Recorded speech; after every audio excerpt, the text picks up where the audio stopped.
গুলশানে বাড়ি আছে, বাড়িধারা বাড়ি আছে, বিভিন্ন বাড়ি আছে, বিভিন্ন 2তলা 3তলা 5তলা 10তলা ফ্ল্যাট আছে। আপনারা যেখানে চাকরি করে থাকেন না কেন, বড় বড় বাড়ি ঘর পাইছেন, আপনাদের বেতন লাগে না তো। যে বাড়ি পাইছেন গুলশানে, এই বাড়ি তো আপনার হাজার হাজার কোটিপতি। দেখা যায় আপনাদের তো অভাব নাই, কিন্তু আপনাদের রাখতে পারবেন কিনা চিন্তা করেন, রাখতে পারবেন কিনা ভালো করে চিন্তা করেন। 32 নম্বর ফ্ল্যাট, 32 নম্বরে বঙ্গবন্ধুর বাড়ি ভেঙে ফেলেছেন, আপনার আমলে ভেঙেছে। চলে যাওয়ার পরে আপনার 14 তলা থাকবে কিনা চিন্তা করেন, আপনার 14 তলা রক্ষা করবে কিনা চিন্তা করেন। মিরপুরের মানুষ কিন্তু রাখবে না 14 তলা। সাবধান হয়ে কাজ করেন, সাবধান হয়ে কাজ করেন। আমাকে জেলে দেওয়া, ফাঁসি দেওয়া মেরে বলার ব্যাপার না। আপনি বাঁচবেন কিনা দয়া করে আল্লাহর হস্তে ভাবেন। গ্রামীণ শব্দটা বাংলাদেশ থেকে মুছাইয়া দিয়েন না। বঙ্গবন্ধুর নাম যদি মুছে দিতে পারে, গ্রামীণের নাম থাকবে না। বাটন রিসেট হবে, আবার বাটন রিসেট হবে। সেই রিসেটে কিন্তু ক্ষতি আপনার হবে স্যার। আপনি শফিকুলকে থামান, শফিকুলের মিথ্যাচারকে দমন করেন, শফিকুলকে সরান, বাঁচতে চাইলে শফিকুলকে সরান। শফিকুল আপনার সর্বনাশ করছে, প্রতিদিন বক্তব্যই আপনার বিরুদ্ধে যাচ্ছে, তার প্রতিদিনের বক্তব্য আপনার বিরুদ্ধে যাচ্ছে। শফিকুল আপনার যে ক্ষতি করতেছে, সেই ক্ষতি আপনি বুঝতেছেন না। শফিকুল কিন্তু বাংলাদেশ সরকারের কিছু না, শফিকুল কিন্তু রাষ্ট্রের কিছু না। শফিকুল প্রধান উপদেষ্টার তথ্য সচিব, প্রধান উপদেষ্টার তথ্য সচিব, রাষ্ট্রের না, সরকারের না, জনগণের না। এই কথাটা বুঝেন, এই কথাটা যত তাড়াতাড়ি বুঝবেন ততই। সে প্রধান উপদেষ্টার তথ্য সচিব, প্রধান উপদেষ্টার তথ্য সচিব, প্রধান উপদেষ্টার তথ্য সচিব, বাংলাদেশ সরকারের কিছু না। সে সরকারের উপরে, সবার উপরে, সে উপদেষ্টার উপরে মধ্যে তার লাঠি ঘোরায়। এটা মানুষ ভালো চোখে দেখতেছে না। টেলিভিশনে দেখে তাকে, তার স্টাইল অফ টকিং মানুষ পছন্দ করে না, তার ধার ধারে না কেউ, তার ভাত খায় না কেউ। তারপরে যেভাবে দেখি, এই যে আপনার কি জানি, ওই যে সমন্বয়কারীদের যে চেয়ারে যেভাবে বসে, পা তুলে পা বসেন, পা তুললে টেলিভিশনে ক্যামেরাতে আসলে মানুষ ওই পা যে কোথায় দিতে চায় ওটা জানেন না। ওই পারে যে মানুষ কোথায় ঢুকাতে চায় ওটা জানেন না। ওই যে সোফাতে বসায় পা তুলে ছবি দেখান, পাটা কার দিকে লক্ষ্য করে দেখছেন? জনগণের দিকে। আপনি তো বৈশা পাটা সামনে দেখাচ্ছেন, পাটা কার দিকে দেখাচ্ছেন? সচেতন, সঙ্গে সঙ্গে সিদ্ধান্ত নিয়ে ফেলে তোর পা কোথায় ঢুকাই দেবো, বুঝছেন না? এই সমস্ত লোকদেরকে একটু পার ছবি টবি গুলো সাবধানে দেখেন, একটু সাবধানে টেলিভিশনের ক্যামেরা গুলো ঘুরাইতে বলেন, নাহলে কিন্তু সর্বনাশ আপনাদের যা হবে হবে। যে সর্বনাশটা আজকে আসাদের ছবি দেখায় করছেন, কি ক্ষতি যে আসাদের করলেন বুঝবেন।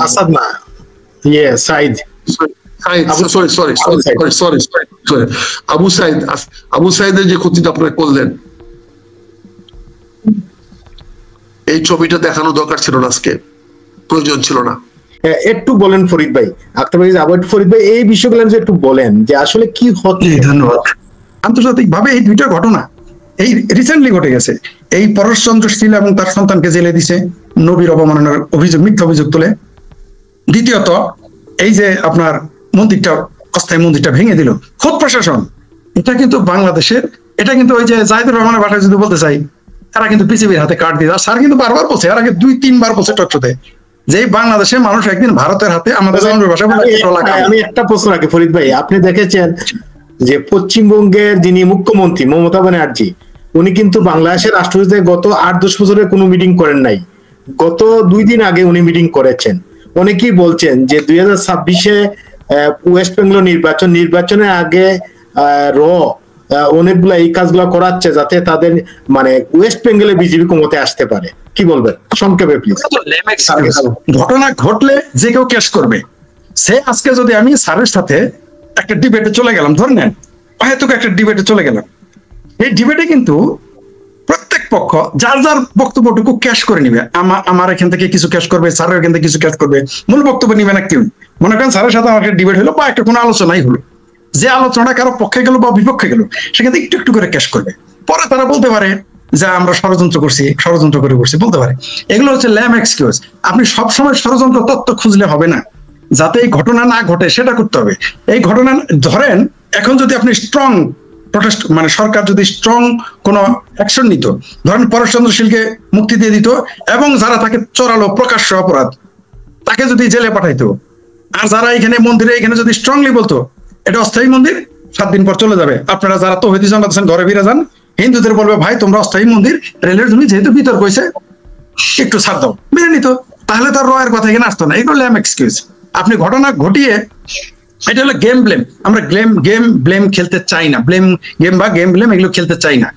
বাংলাদেশের প্রত্যেকটা হিন্দু বাংলাদেশের নাগরিক, আপনি তাকে বাদ দিয়ে আপনি আমাকে ওই কি বললো ওই মমতা ব্যানার্জি কি বললো আমার যায় আসে না। মমতা ব্যানার্জি কিন্তু খুব সহি লোক না, উনি সাধু সন্ন্যাসী না, উনিও কিন্তু গেম খেলেন, ওইখানে মুসলমানদের নিয়ে গেম খেলেন এবং তিনি কিন্তু পানি ঠেকায় রাখছেন। যে যাই বলুক, আমি রিসার্চ করে দায়িত্ব নিয়ে বলতেছি বাংলাদেশে পানি ফাইনালি মমতা ব্যানার্জি ঠেকাইছে, নরেন্দ্র মোদী নয়। এই কথাটা আবার মমতা ব্যানার্জির দল স্বীকার করবে না, বাংলাদেশে অনেকেও স্বীকার করে না। কি ধন্যবাদ। ধন্যবাদ ফরিদ, ধন্যবাদ। আবার আসবো, আমি যাবো, আমাদের সাথে আছেন আপনাদের সবার প্রিয় মেজর অবশ্য আখতারুজ্জামান, সাবেক সাংসদ, বিশিষ্ট রাজনীতিবিদ, দীর্ঘ অভিজ্ঞতা।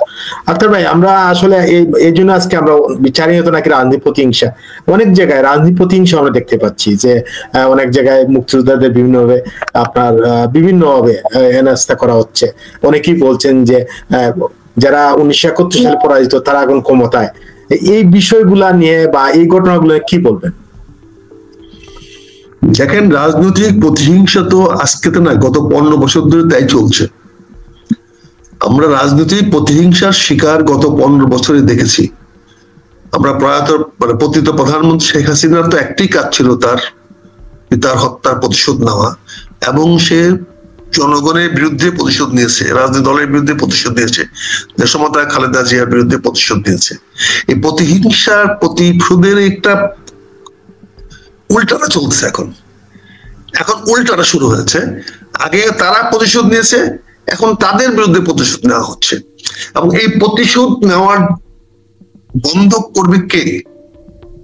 বন্ধ করতে হলে, প্রতিশোধটা বন্ধ করতে হলে একটা তৃতীয় পক্ষ দরকার, যার এই প্রতিশোধ নেওয়া বা না নেওয়াতে কোনো লাভ হবে না, কোনো তার সুবিধা হবে না। কিন্তু বর্তমান সরকার যদি প্রতিহিংসা এবং প্রতিশোধ স্পৃহাটাকে জাগায় না রাখে, তাহলে তাকে তো রাষ্ট্রের ক্ষমতায় থাকা দীর্ঘায়িত করার সুযোগ নাই। কারণ সে দেশটা যদি শান্তি হয়ে যায়, শান্তিময় দেশ হয়ে যায়, তাহলে প্রধান যে কথাটা আসবে সেটা হচ্ছে আপনাকে চলে যেতে হবে। কারণ এখানে একটা অদ্ভুত জিনিসটা হচ্ছে, আজকে যদি এমন একটা অবস্থা গিয়ে দাঁড়িয়েছে, যদি ডক্টর ইউনূস সাহেব যদি সফল হন, দেশে শান্তি ফিরিয়ে আনেন, দেশটাকে সুন্দর পথে নিয়ে যান, উন্নয়নের পথে নিয়ে যান, তাহলে সবার আগে যে কথাটা হবে নির্বাচন দেন। কারণ দেশ শান্তি হয়ে গেছে, স্বস্তি চলে আসছে, তার মানে ওনাকে চলে যেতে হবে।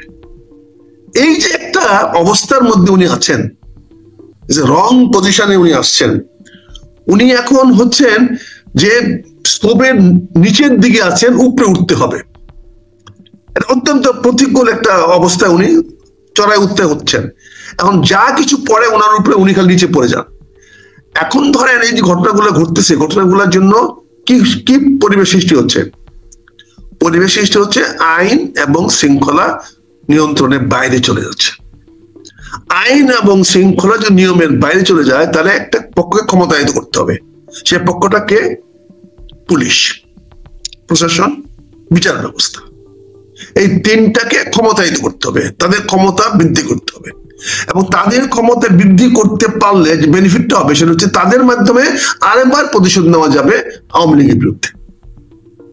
আওয়ামী লীগের মধ্যে যদি নিয়মের মধ্যে, যেটা শেখ হাসিনা দেখিয়ে গেছে আমাদেরকে, বিচারের মাধ্যমে আমাদেরকে ফাঁসি দিয়েছে, বিচারের মাধ্যমে প্রহসনমূলক বিচার হোক যাই হোক, সে আদালতের আশ্রয় নিয়ে, পুলিশের আশ্রয় নিয়ে তার প্রতিপক্ষকে সে ঘায়েল করেছে। এখনো অনেক পক্ষ খেলতে চাচ্ছেন যে এখনো আমরা আইনের মাধ্যমে প্রতিপক্ষকে নিয়ে খেলবো। আপনি দেখেছেন যে উকিল, সরকার উকিল নিয়োগ দিয়েছে, একটা মনে হয় সে উকিলকে বদলাই দিয়েছে। তার আলামতটা কি? একবারও কেউ ঝুঁকি নিল না যে ওই লোকটা যদি একটা লোকে মুক্ত করে নিয়ে যায়, না যাক না, কিন্তু তারা তো স্ট্রিক করতে পারতো। কিন্তু কি হইতো? একদিন আর্গুমেন্টে কি আসামি খালাস হয়ে যেত?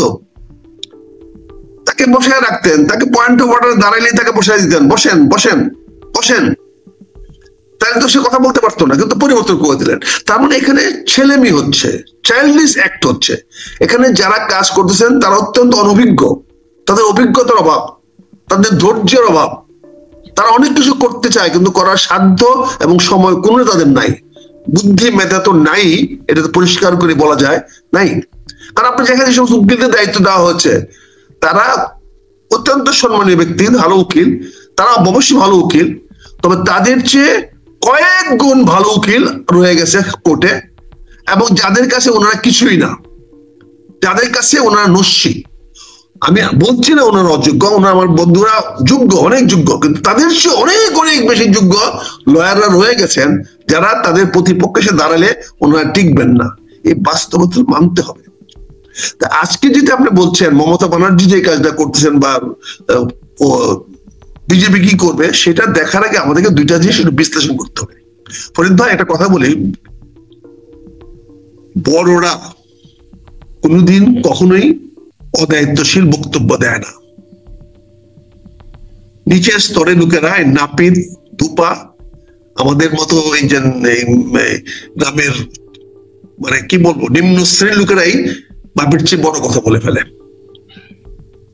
গ্রামের একটা সাধারণ ছেলে যে কথা বলার সাহস পায়, যে কথা বলে ফেলে জুতার বাড়ি খায়, কিন্তু সেই কথাগুলো কিন্তু সে বলে ফেলে, সেটা আপনি বলতে পারবেন না, আমি বলতে পারবো না।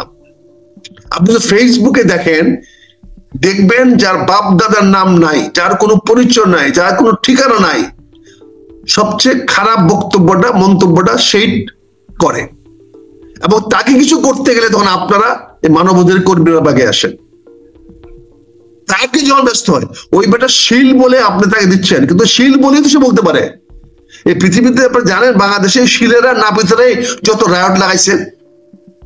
সে চুল কাটতে গিয়ে রাজার কথা রাজার কানে ঢুকে দিয়ে আসছে, আবার রাজার কথাই সে গ্রামের মানুষকে ছড়াই দিছে। এই নাপিতেই বলতো রাজার ঘরে কাক হয়েছে, বুঝছেন না? এই শিল কিন্তু নাপিত কিন্তু ডেঞ্জারাস, এবং তাদের কিন্তু মুখে লাগাম নাই, কারণ তারা মানুষের গাল কাটে, তো গাল কাটে, চুল কাটে, বাল কাটে, বুঝছেন না? তো এগুলো কাটতে গিয়ে তারা খুব মানুষের কাছাকাছি আসে, এবং তারা এরকম কিছু কথা বলে ফেলে যে কথাগুলো আপনি আমি চিন্তা করতে পারি না। আমি নবী সম্বন্ধে কথা বলতে 10 বার চিন্তা করব, এমনকি হিন্দুর খ্রিস্ট সম্বন্ধে কথা বলতে আমি 100 বার চিন্তা করব। এটা পরের ধর্ম, ওর সঙ্গে আমি কেন কথা বলতে যাব, ওর বিরুদ্ধে আমি কেন কথা বলতে যাব? কিন্তু ওই যে নাপিত বা শিল পর্যায়ের লোকেরা তারা কিন্তু এমন কথা বলে ফেলবে যে কথা আগুন লাগা ছাড়া উপায় নাই। এখানে আপনাকে ভাবতে হবে শিল কেনা কে বলছে কিনা, আগে ওইটা প্রমাণ করেন, বের করে সে বলছে এবং এটা প্রমাণিত হয়ে গেছে বলছে, এটা নিয়ে আমরা কেন কন্ডেম করব, কেন তার পক্ষ অবলম্বন করব? আমরা সে হিন্দু না মুসলমান না সেটা দেখার তো বিষয় না। বিষয়টা হলো এটা তার এখতিয়ারের মধ্যে পড়ে কিনা, সে এটা বলতে পারে কিনা, তাহলে কিন্তু এগুলো হবে না। তারপরে আপনি যেটা বললেন যে রেলের অস্থায়ী জায়গাতে একজন মন্দির করেছেন। দেখেন ঢাকা উত্তরা ঢুকতে ওই বিমানবন্দরের একটা জায়গাতে একটা মসজিদ বানিয়েছিল, মসজিদটা এখন আবার আছে। 111 সরকার বোকামি করে মসজিদটাই প্রথম ভাঙতে গেছিল, কারণ সিভিল এভিয়েশনের রাস্তাটাকে বন্ধ করে দিয়েছে। রাস্তাটা ভাঙ্গার দরকার ছিল, রাস্তাটার যে মূল প্রবাহটা এখন দেখবেন উত্তরে ঢুকতে গেলে জাস্ট বিমানবন্দরের সিভিল এভিয়েশনের বিল্ডিং এর পাশ দিয়ে একটা রাস্তা ঢুকছে, ও একটা মসজিদ বানিয়ে রাখছে। আপনি দেখেন বাইতুল মুকাররম মসজিদটা কোথায় বানিয়েছে? যখন সদরঘাট থেকে পল্টন রাস্তা সোজা আসতেছিল তখন এই এরা ওই যে ওখানে যে যারা বাস করে বাওয়ানিরা, এরা এখানে মসজিদ দাঁড় করে দিল যাতে রাস্তাটা সোজা না আসতে পারে। এখন যে তৎকালীন সরকার তো ভাঙতে পারলো না বলে আজকে আমাদের ওই জায়গাতে অবৈধ জায়গাতে জাতীয় মসজিদ বানাতে হয়েছে। ওই অবৈধ জায়গায় মসজিদ নিয়ে আমরা চলতেছি গত 100 বছর ধরে, কিন্তু জায়গাটা যে অবৈধ, জায়গাটা যে সড়ক ও জনপদের জায়গাটা সুদান আসতেছিল, সেটা বাওয়ানিরা যে ওইখানকার আহমেদীয় সম্প্রদায়, ওখানে কি সম্প্রদায় আছে যারা, তারা যে তাদের ওই যে পল্টনের যে আছে, তারা যে তাদের জায়গাটাকে ঠেকানোর জন্য, তাদের একোয়ারটা ঠেকানোর জন্য ওখানে মসজিদ করে দিল, এটা তো আজকের প্রজন্ম জানে না। কিন্তু বাস্তবতাটা কি? বাস্তবতাটা কি, বাইতুল মুকাররম মসজিদটা আমরা এমন জায়গায় করেছি যেটা সদরঘাট থেকে যে রাস্তাটা সোজা আসার কথা ছিল সেই রাস্তাটাকে আমরা ঘুরাইয়া দিলাম। ধারণা এটাই বোধহয় আপনি প্রথম এই ইতিহাসটা তুলে ধরলেন, আমার যতদূর ধারণা, এটা আমরা কেউই জানি না, মানে আমি সত্য আপনি খবর নেন, দেখেন আপনি। এবং এটা এই ভবানীরা তাদের জায়গা থেকে দিয়ে এটা করেছে। তো এরকম অনেক রাস্তার উপরে আমরা মসজিদ বানাতে দেখছি। কদিন আগে আমাকে একটা মসজিদ উদ্বোধন করতে নিয়ে গেলেন আমাদের গ্রামে একজন, আমাদের পাশের গ্রামে, সরি রূপ ভাই সময় নিচ্ছি কথাটা বসে গিয়ে আমি দেখলাম উনি মসজিদের যে খুঁটিগুলো আমাকে উদ্বোধন করতে চাচ্ছেন, যে প্রথম জায়গাটাকে আমাকে ঢালাই দেওয়া হবে, সেই জায়গাটা পড়ছে রাস্তার মাঝখানে। চিন্তা করে দেখেন, আমি তাকায় দেখি যে এই যে আমাকে যেখানে খুঁটিটা মানে ফাউন্ডেশনটা মাটি কাটে রাখছে এবং ফ্রেম বসে রাখছে, যেখানে গিয়ে আমি মাটিটা ঢেলবো মানে আমার ঢালাইটা ঢালবো, সেটা তাকায় দেখি, দুইবার তাকায় দেখি যে রাস্তার মাঝখানে পড়েছে। তারপরে বললাম এখানে মাঝখানে দিলেন কেন? না কোনো কারো সমস্যা নাই, এই যে পাশের বাড়ি এদের সমস্যা নাই। উমা, পাশের বাড়ি হিন্দু লোকের,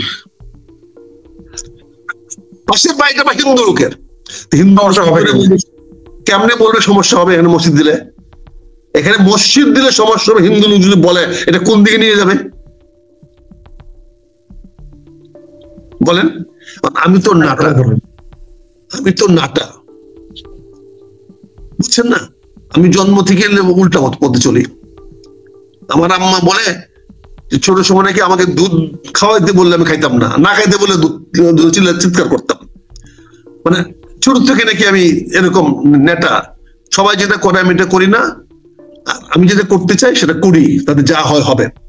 তাই বললাম ভাই মসজিদে উদ্বোধন করব, তবে এই আজকে না, আপনি এই প্রথম সারির যে কলামগুলা দিয়েছেন এই কলামগুলা বাদ দিয়ে দ্বিতীয় সারির কলাম থেকে মসজিদ করবেন, তাতে প্রায় আরো 11 ফুট জায়গা সরে যায়, ওইটা পড়তে করবে। এত কোনো আপত্তি আছে?